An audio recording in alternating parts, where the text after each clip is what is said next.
आज हम वर्कशीट 31 करेंगे जो 7th क्लास की है। और आज हम देखने वाले हैं गोलीय दर्पण।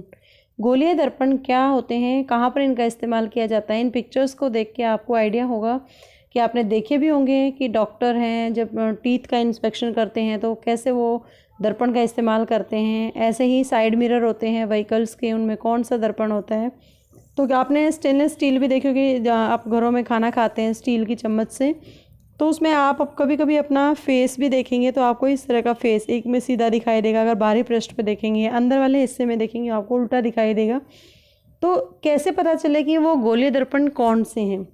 चम्मच का जो चमकदार वक्रित सतह एक दर्पण की तरह कार्य करता है, मतलब जो मुड़ा हुआ है ये वाला सर्कुलर पार्ट है, ये एक दर्पण की तरह कार्य करता है। और सबसे अधिक सामान्य तौर से हम दर्पण को दो प्रकार में बांट सकते हैं उनके परावर्तक पृष्ठ के आधार पर। अगर किसी गोलीय दर्पण का परावर्तक पृष्ठ अंदर की तरफ है, भीतर की तरफ, जैसे हम चम्मच से खाना खाते हैं अंदर की तरफ होता है, उसे अवतल दर्पण कहते हैं, ये वाला हिस्सा। और जब हम इसके बाहरी सतह को देखते हैं, बाहरी पृष्ठ को देखते हैं, तो उत्तल दर्पण बन जाता है ये। तो परावर्तन पृष्ठ के आधार पर हम किसी भी गोलीय दर्पण को उसके टाइप्स में बता सकते हैं। अब आता है प्रतिबिंब क्या होता है। दर्पण से परावर्तन के कारण किसी वस्तु की जो छवि बनती है, उसकी जो इमेज बनती है, उसे वस्तु का प्रतिबिंब कहते हैं। जैसे इस बच्चे का फेस इस चम्मच में दिखाई दे रहा है, तो फेस का जो इमेज है वो उस बच्चे की छवि है, उसको प्रतिबिंब कहेंगे। और गोलीय दर्पण में किस तरह का प्रतिबिंब बनता है। सबसे पहले पर्दे पर जो बनने वाले प्रतिबिंब को हम हमेशा वास्तविक प्रतिबिंब कहते हैं, और समतल दर्पण द्वारा बने प्रतिबिंब को पर्दे पर प्राप्त नहीं किया जा सकता है, इसलिए उसको आभासी प्रतिबिंब कहा जाता है।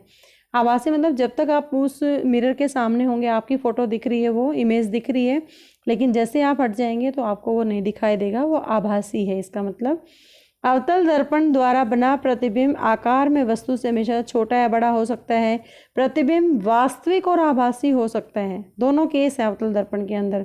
लेकिन उत्तल दर्पण में हमेशा वस्तु का आभासी और सीधा प्रतिबिंब ही बनेगा, उसका आकार वस्तु के आकार से हमेशा छोटा होगा। तो ये प्रॉपर्टीज़ हैं अवतल और उत्तल दर्पण की।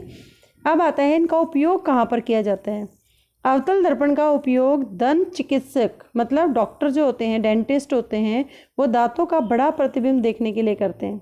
टॉर्च में, कारों की हेडलाइट्स में, स्कूटर के हेडलाइट्स के परावर्तक पृष्ठ की आकृति भी अवतल दर्पण से बनी होती है।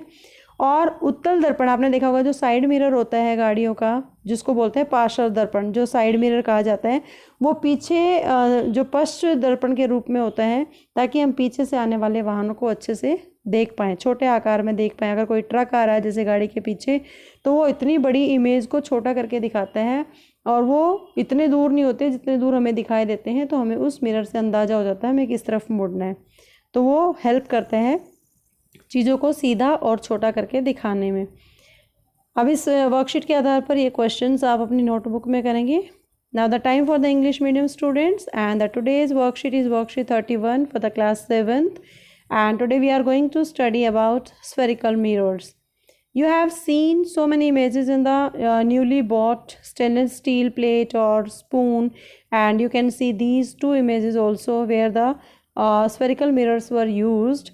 And if no, then you have to go to the kitchen and note down what you observe. Take a spoon and then try to see your face in the spoon. Then you see two types of the faces in the spoon.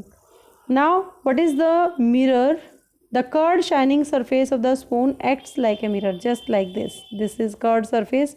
Outer side is polished, inner is the reflecting surface. And in convex mirror, outer is reflecting surface and inner is polished. So there are the two types of the mirrors. On the basis of the reflecting surface, we can identify them.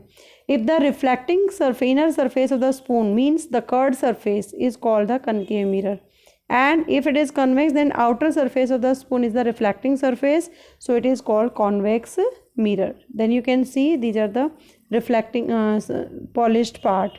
Now what is the image? The appearance of the object produced by reflection from the mirror is called image.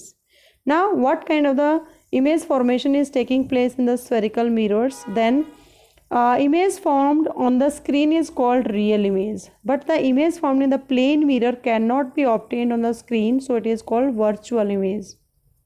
The image formed by the concave mirror can be smaller or larger in size than the object, but the image may also be real or virtual in the concave mirror. But in convex mirror, the image is always virtual and erect of the object. Image formed is always smaller than the object. These two properties are fixed in the convex mirror. Now, how convex mirrors or spherical mirrors are used in our daily life? Concave mirrors are used by the dentist to see the enlarged image of the teeth. The reflectors of the torch, headlights of the car, and the scooters are also concave in shape. Now, second is convex mirrors are used as side mirrors and rear view mirrors in the vehicles. You have also experienced such type of the convex mirror in your life also. On the basis of the worksheet, you have to do all these questions in your notebook. I hope you understand the concept of different spherical mirror, their uses, and what kind of the images are formed by the spherical mirrors. Thank you so much. Keep watching Super Vigyan.